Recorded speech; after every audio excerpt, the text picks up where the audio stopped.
नमस्कार साथियों, मैं सुनील सर अपने YouTube channel GIG coaching point free coaching में सुनील सर में आप सभी का स्वागत करता हूं। साथियों, आज हम पुनः एक महत्वपूर्ण बिंदु लेकर आए हैं जिससे अक्सर कर परीक्षा में प्रश्न पूछा ही जाता है। वो पॉइंट है आपका रामसर स्थल, आर्द्र भूमियाँ या जलग्रस्त भूमि, और इसको रामसर स्थल भी कहते हैं। तो हम शुरू करते हैं रामसर स्थल के बारे में विशेष जानकारी। और ऐसे महत्वपूर्ण बिंदु जिनसे परीक्षा में प्रश्न बन सकता है, मैं उनके बारे में आपको रेखांकित करता जाऊंगा और डिटेल में आपको समझाता जाऊंगा। चलिए साथ शुरू करते हैं। तो रामसर स्थल या आर्द्र भूमियाँ या जलग्रस्त भूमियाँ, इंग्लिश में इसे वेटलैंड्स भी कहते हैं, क्या होती हैं?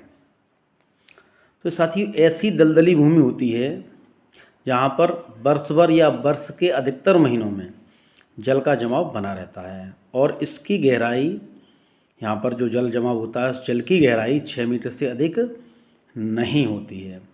यह जल क्षेत्र प्राकृतिक अथवा कृत्रिम तथा शांत या बहते जल वाले क्षेत्र हो सकते हैं।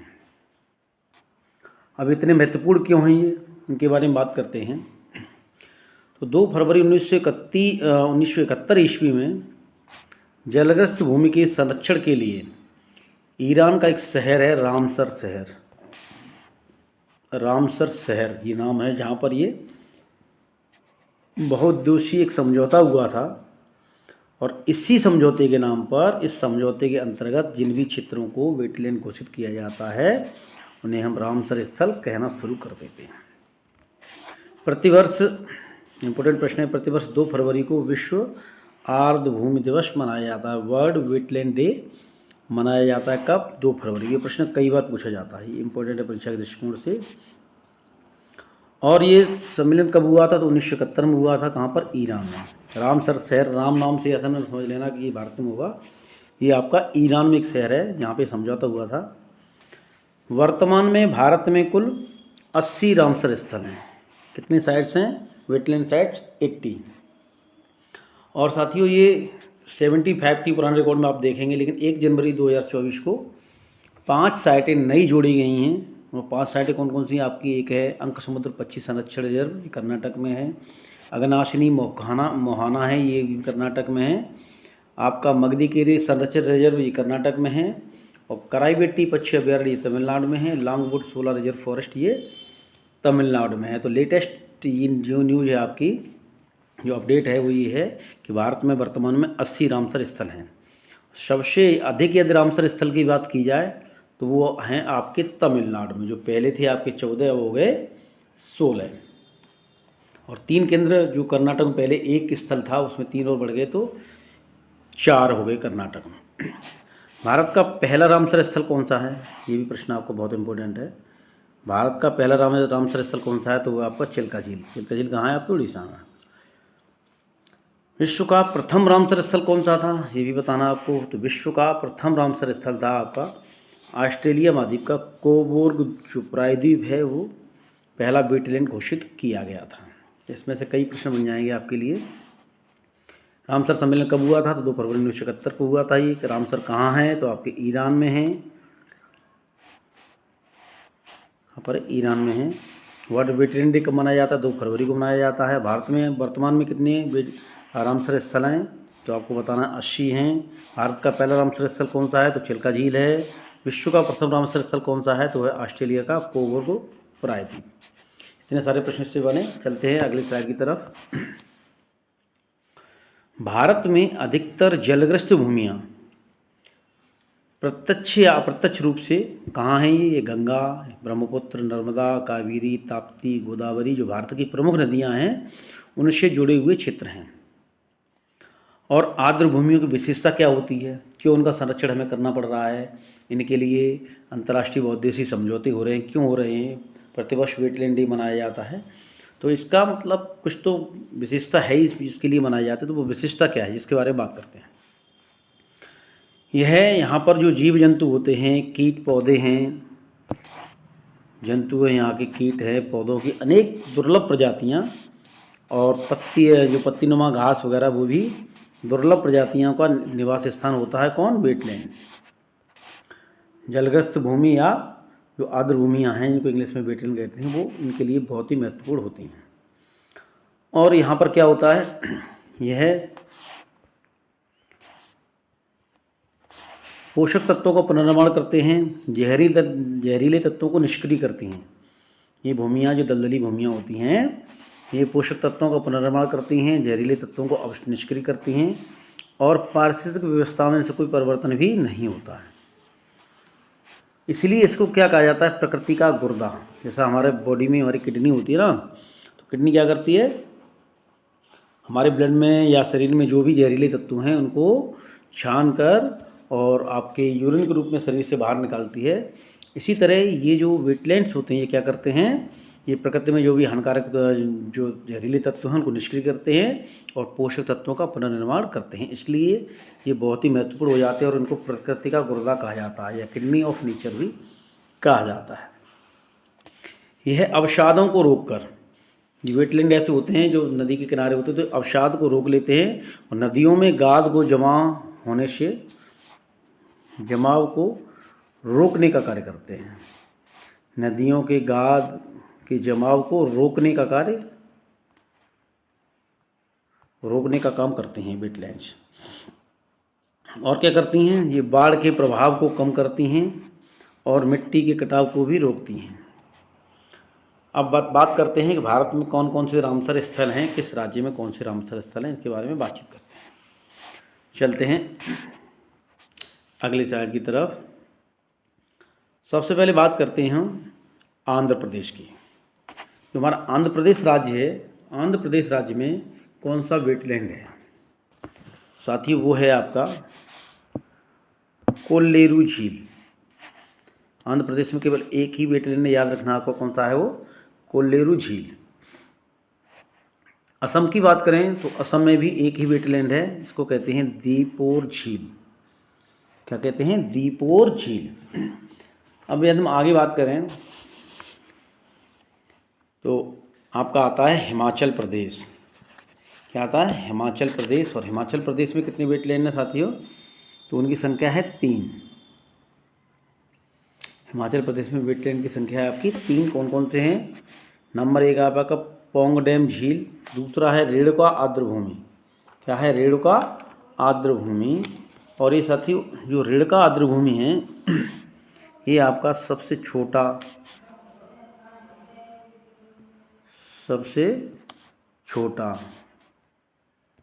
रामसर स्थल इसको कहा जाता है। रेणुका आर्द्रभूमि इसको सबसे छोटा रामसर स्थल भी कहा जाता है। आगे हम बात करते हैं हिमाचल प्रदेश के अगले रामसर साइट की, तो वो है आपकी चंद्रताल आर्द्रभूमि। क्या है आपकी, चंद्रताल आर्द्रभूमि। रेणुका आर्द्रभूमि को आपको याद रखना, रेणुका जो वेटलैंड है आपका वो सबसे छोटा है, भारत का सबसे छोटा वेटलैंड है। उसके बाद आपका आता है चंद्रताल आर्द्रभूमि, ये भी आपकी हिमाचल प्रदेश में है। इसके बाद हम आगे बात करते हैं जम्मू कश्मीर राज्य की। जम्मू कश्मीर राज्य में साथियों कितने वेटलैंड है, तो उनकी संख्या है आपकी 5। और 5 कौन कौन से हैं, पहला है आपका बुलर झील, दूसरा है होकेरा आर्द्रभूमि, होकेरा वेटलैंड। इसके बाद तीसरा है आपका सुरेंसर मानसर झील, सुरेंसर मानसर झील, ये आपका तीसरा वेटलैंड है। चौथा है आपका हायमन आर्द्रभूमि, हायमन आर्द्रभूमि वेटलैंड, ये आपका चौथा वेटलैंड है आपका जम्मू कश्मीर का। और 5वां है आपका सालबोग आर्द्रभूमि संरक्षित रिजर्व क्षेत्र है, वो आपका 5वां वेटलैंड है जम्मू कश्मीर राज्य का। अब चलते हैं आगे। तो आगे हम बात करते हैं लद्दाख की। लद्दाख में आपके साथियों 2 वेटलैंड हैं। कहीं कहीं पे इस सो मोरारी झील को कहीं जम्मू कश्मीर में दिखाया गया है, कहीं पे लद्दाख में दिखाया गया है, पर मेरे रिकॉर्ड के अनुसार ये आपके लद्दाख में है।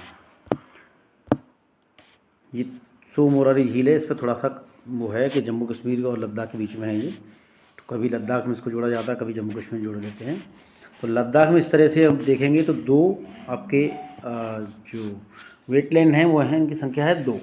कौन कौन से? एक तो आपका सोकार आर्द्रभूमि और दूसरा है सोमोरारी झील।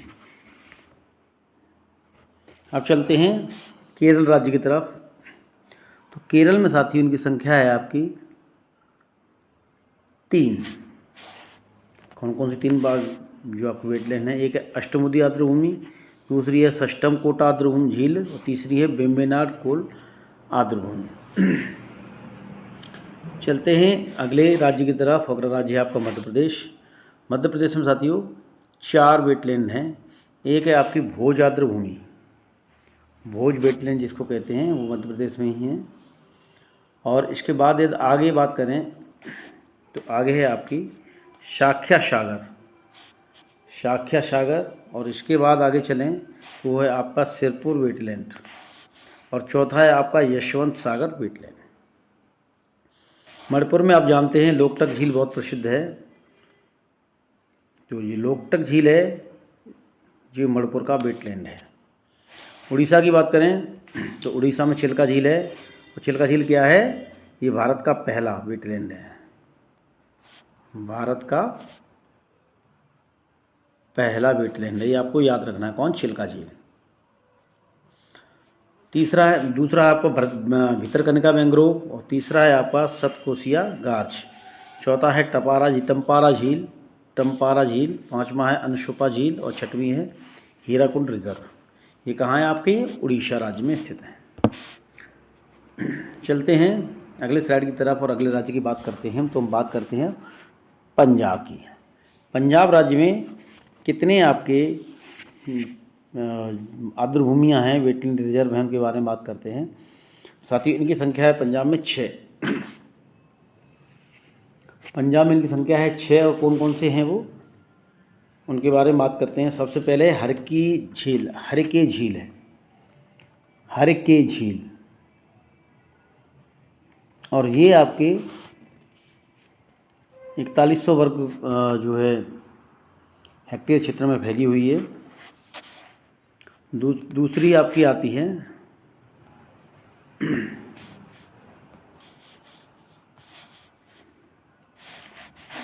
हरके झील के बाद दूसरी बात करें, हरके झील है ये। दूसरे आपकी कंजली झील। तीसरा स्थल आपका रोपड़ झील। चौथा है केशवपुर मियाँ सामुदायिक रिजर्व। पांचवा है आपका ब्यास, जो ब्यास स्टेशन के पास में ब्यास कंजर्वेशन रिजर्व। और छठवां है नांगल वन्यजीव अभ्यारण्य। ये 6 वेटलैंड है आपके पंजाब राज्य में। अब हम बात करते हैं आपके राजस्थान राज्य की। तो राजस्थान राज्य में आपके 2 वेटलैंड हैं। पहला है सांबर झील और दूसरी है आपकी केवला देव नेशनल पार्क, जिसको घाना पक्षी अभ्यारण्य भी कहते हैं। त्रिपुरा की बात करते हैं तो त्रिपुरा राज्य में एक वेटलैंड है आपका, वो है रुद्रसागर झील। और पश्चिम बंगाल की यदि हम बात करें तो पश्चिम बंगाल में आपके वेटलैंड हैं 2। इनकी संख्या कितनी है? 2 है।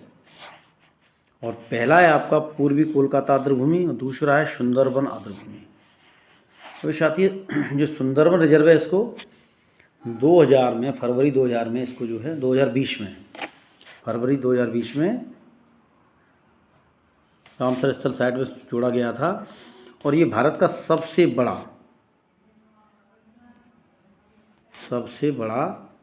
वेटलैंड है आपका। कौन सा? सुंदरबन वेटलैंड सबसे बड़ा वेटलैंड है। और जो सबसे छोटा है आपका, हमने बताया था आपको, रेणुका है आपका। कहाँ पर? हिमाचल प्रदेश में। अब बात करते हैं आगे गोवा राज्य की। तो गोवा में साथियों एक ही आपका वेटलैंड है और उसका नाम है नंदा झील। क्या नाम है? नंदा झील। ये गोवा के अंतर्गत आता है। आगे चलते हैं साथियों गुजरात राज्य की तरफ। तो गुजरात राज्य में आपके 4 वेटलैंड्स हैं। कौन कौन से? पहला है नल सरोवर पक्षी अभ्यारण्य। दूसरा है आपका धोल झील। तीसरा है खिचड़िया वन्यजीव अभ्यारण्य। ये काफ़ी इंपॉर्टेंट, काफ़ी बार परीक्षा में पूछा जाता है। खिचड़िया वन्यजीव अभ्यारण्य कहाँ है आपका? तो गुजरात में है ये। और वन्यजीव अभ्यारण्य में भी आएगा और वेटलैंड में भी आता है। चौथा है आपका बदावन आर्द्रभूमि। नल सरोवर काफ़ी पूछा जाता है परीक्षा के दृष्टिकोण से, धोल भी पूछा जाता है, खिचड़िया भी। बदावन भी ज़्यादा नहीं पूछा गया। अब बात करते हैं उत्तर प्रदेश की। उत्तर प्रदेश राज्य में जो उत्तर प्रदेश से स्पेशल से भी संबंधित प्रश्न बन जाएगा और आपका एनवायरनमेंट से संबंधित प्रश्न भी है, ज्योग्राफी के अंतर्गत भी आता है ये। तो उत्तर प्रदेश के लिए बहुत इंपॉर्टेंट है सारे के सारे ही, और ये जानना है आपको। यदि परीक्षा में उत्तर प्रदेश की परीक्षा में पूछा जाता है तो ज़्यादातर वो आपके इन्हीं 10 में से पूछा जाता है। तो उत्तर प्रदेश में जो आपके वेटलैंड हैं उनकी संख्या है 10। साथ साथ ये भी बताते जाएंगे कौन किस राज्य किस जिले में पड़ता है उत्तर प्रदेश के, ये भी मैं आपको इसी में समझा दूंगा। पहला है आपको ऊपरी गंगा नदी, ये पड़ती है आपके बुलंदशहर में। और जो दूसरा है वो है समान पक्षी अभ्यारण्य, तो ये जो आपका समान पक्षी अभ्यारण्य है ये आपका पड़ता है मैनपुरी में। और तीसरा आपका सरसई नावर झील, तो ये सरसई नावर झील आपकी पड़ती है इटावा जनपद में। इटावा मैनपुरी की बॉर्डर पहले गई, इटावा में आती है। चौथा आपका सांडी पक्षी अभ्यारण्य, ये आपका जो सांडी पक्षी अभ्यारण्य साथी ये आता है हरदोई में। और नवाबगंज पक्षी अभ्यारण्य की बात करें हम तो नवाबगंज पक्षी अभ्यारण्य आपका है उन्नाव में। पार्वती आगा पक्षी अभ्यारण्य की हम बात करें तो ये आपके गोंडा जनपद में आता है। शूर सरोवर झील है आपकी, इसको कीटम झील भी बोलते हैं, ये आगरा में है। हैदरपुर पक्षी अभ्यारण्य की अगर बात करें हम तो ये आपका संत कबीरनगर में आता है। और वखीरा वन्यजीव अभ्यारण्य भी ये आपका संत कबीरनगर के अंतर्गत ही आता है। फिर से एक बार साथी दोहरा लेते हैं। 10 अभ्यारण्य हैं उत्तर प्रदेश के। ऊपरी गंगा नदी ये आपको बुलंदशहर में है। समान पक्षी अभ्यारण्य आपका ये आपका आ रहा है मैनपुरी जनपद में। और आपका सरसई नावर झील ये इटावा में है। सांडी पक्षी अभ्यारण्य आपका हरदोई में आता है। नवाबगंज पक्षी अभ्यारण्य आपका उन्नाव जनपद में है। समरसपुर पक्षी अभ्यारण्य आपका जो है रायबरेली जनपद में है। पार्वती आगा जो अभ्यारण्य है वो आपका आता है गोंडा जनपद में। सूर सरोवर या कीटम झील ये आपके आगरा में आती है। हैदरपुर पक्षी अभ्यारण्य की हम बात करें तो हैदरपुर पक्षी अभ्यारण्य आपका संत कबीरनगर में है। और वखीरा वन्यजीव अभ्यारण्य भी आपका संत कबीरनगर के अंतर्गत आता। चलते हैं अगली स्लाइड की तरफ। उत्तर प्रदेश के बारे में विशेष हो गया, आगे चलते हैं। मध्य प्रदेश की बात करते हैं तो मध्य प्रदेश में आपके साथियों 3 जो रामसर स्थल हैं उनका नाम पहला है नंदुर मद महेश्वर, दूसरा है लोनार झील, तीसरा है आपका थाड़ी क्रीक। बिहार की बात करें तो बिहार में एक ही वेटलैंड है, उसका नाम है कांवरताल झील या कांवर झील, दोनों ही बात इसको एक ही चीज़ कही जाती है। उत्तराखंड में आपका आशान आर्द्रभूमि, हरियाणा में है सुल्तानपुर राष्ट्रीय पार्क और भिंडवास वन्यजीव अभ्यारण्य। मिजोरम की बात करें तो मिजोरम में है पाला आर्द्रभूमि, साथ ही काफ़ी इंपॉर्टेंट है पाला आर्द्रभूमि। हासन भी काफ़ी परीक्षा में पूछा जाता है, नोनार भी, नंदुर मद महेश्वर भी, ये भी पूछा जाता है। अब हम बात करते हैं अगले स्लाइड की तरफ। तो आपका तमिलनाडु राज्य की बात करते हैं और सबसे अधिक साथियों वेटलैंड अगर कहीं पर हैं तो वो तमिलनाडु में है। एक कम की बात करें तो एक संख्या तो काफ़ी जगह है, तो कम का नहीं पूछा जाएगा क्योंकि काफ़ी उसमें विकल्प आते हैं।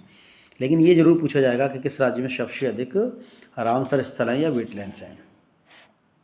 तो साथियों तमिलनाडु राज्य में सबसे अधिक है, इनकी संख्या कितनी है आपकी, तो अब वर्तमान में हो गई इनकी संख्या 16 है। कितनी? 16। कौन कौन से हैं? एक है पॉइंट कैलिमर, दूसरा करिकली पक्षी अभ्यारण्य, तीसरा है पल्ली करनई दलदली भूमि, और चौथा आपका आता है पिचावाराम मैंग्रोव वन। 5वां है कनथनकुलम पक्षी अभ्यारण्य। 6वां है मन्नार की खाड़ी जैव समुद्री जैव मंडल वाले क्षेत्र, उसको पूरे को जो है वेटलैंड घोषित किया गया है। बेम्बूनर आर्द्रभूमि कॉम्प्लेक्स है। 8वां है बेलोड पक्षी अभ्यारण्य। 9वां है बेदथंगल पक्षी अभ्यारण्य और 10वां है आपका उदयपुर मार्तंडपुरम पक्षी अभ्यारण्य। 11वां है चित्रागुड़ी पक्षी अभ्यारण्य और 12वां आपका आता है सुचिंद्रम थेरूर वेटलैंड कॉम्प्लेक्स। आगे बात करते हैं हम 13वां जो उसका वेटलैंड है वो है आपका वुडवूर पक्षी अभ्यारण्य। 14वां है काजी रंगकुलम पक्षी अभ्यारण्य और 15वां कराईवेट्टी पक्षी अभ्यारण्य, काफ़ी पूछा जाता है परीक्षा में। लांगवुड सोरा रिजर्व ये आपका नया पक्षी अभ्यारण्य बना है। कराईवेट्टी और लॉन्गवुड ये दोनों अभी 24 में जो है ये जोड़े गए हैं, तो आपके लिए दोनों ही बहुत इंपॉर्टेंट हो जाते हैं क्योंकि लेटेस्ट भी है, करंट जीके में भी आ जाएगा और आपका एनवायरनमेंट या ज्योग्राफी का पार्ट भी बन होता है। कर्नाटक की बात करें तो साथियों कर्नाटक में पहले एक ही पक्षी अभ्यारण्य था, उसका वेटलैंड था जिसका नाम था रंगन थितू पक्षी अभ्यारण्य। इसके अंदर 3 नए जुड़े हैं, तो ये भी करंट अफेयर से रिलेटेड हैं, आपके लिए बहुत इंपॉर्टेंट है। अंक समुद्र पक्षी अभ्यारण्य, दूसरा अघानाशिनी मोहाना और तीसरा है मगधी केरे। ये भी जो आपका रिजर्व है, और ये मगधी केरे आपका पड़ता है कर्नाटक राज्य में, और ये जो मगधी केरे ये संरक्षण रिजर्व है कर्नाटक राज्य में। मगधी केरे संरक्षण रिजर्व है ये भी आपका कर्नाटक राज्य में है। और साथ ही ये करंट से 5 जो बड़े हैं वो 5 एरिया आपके 5वें इसी स्लाइड में हैं। पहला है लॉन्गवुड, वो पहला कराईवट्टी, ये नंबर 1 पे आता है। नंबर 2 पे लॉन्गवुड है। तीसरे नंबर पर आपका आ रहा है अंक समुद्र, जो भी 5 बड़े हैं उनमें से। चौथा है अघानाशिनी और 5वां है मगधी केरे रिजर्व। तो ये 5 लेटेस्ट हैं आपके, जो पहली संख्या थी इसकी 75, और 5 को जोड़ने के बाद आपके भारत में जो रामसर स्थल हैं या जो आर्द्र भूमियाँ हैं या जो वेटलैंड है उनकी संख्या टोटल हो गई है 80। शिक्षा साथियों में इससे संबंधित आपके जो भी महत्वपूर्ण जानकारी है वो सारी आपके लिए लेकर आया हूँ। इससे संबंधित जो भी कोई भी प्रश्न आएगा, प्रत्येक परीक्षा में वेटलैंड से रिलेटेड कोई ना कोई प्रश्न आता ही है, तो मैंने इसमें जो भी मैटर रखा है वो सारा एग्ज़ाम ओरिएंटेड ही है, पॉइंट टू पॉइंट है, इसके अधिक शॉर्ट नहीं। अगर आपको एक बार में समझ में नहीं आता है तो इसको कृपया 2 बार इस वीडियो को या 1 सप्ताह बाद पुनः दोहरा लें, तो आपको ठीक से याद हो जाएंगे। इसका याद करने का रट्टा नहीं मारना आपको, 2-3 बार यदि आप इस क्लास को पुनः देख लेंगे तो आपको ये अच्छे से याद हो जाएंगे। और याद हो जाएंगे फिर अपने साथियों के साथ इस क्लास को शेयर भी करिए, उनको भी बताइए, और एक दूसरे जब वो भी शेयर कर लेंगे वो भी याद करेंगे तो एक दूसरे से पूछ कर भी आप इसको अच्छे से रिवाइज कर सकते हैं। ऐसे ही परीक्षाओं की जानकारी के लिए आप हमारे चैनल GIG कोचिंग पहुंच के साथ जुड़े रहिएगा। For regular updates like share and subscribe our YouTube channel. अपने दोस्तों को भी शेयर करिए, जोड़िए, बताइएगा। Thank you so much. मैं आपके लिए ऐसी परीक्षाओं की जानकारी लेकर आगे भी आता रहूँगा, इसलिए आप चैनल पर बने रहिएगा, अपडेट होते रहिएगा, और इसको सब्सक्राइब करके ऑल वाला बटन दबाएंगे तो सारे नोटिफिकेशन आपको सबसे पहले मिलते रहेंगे। Thank you so much.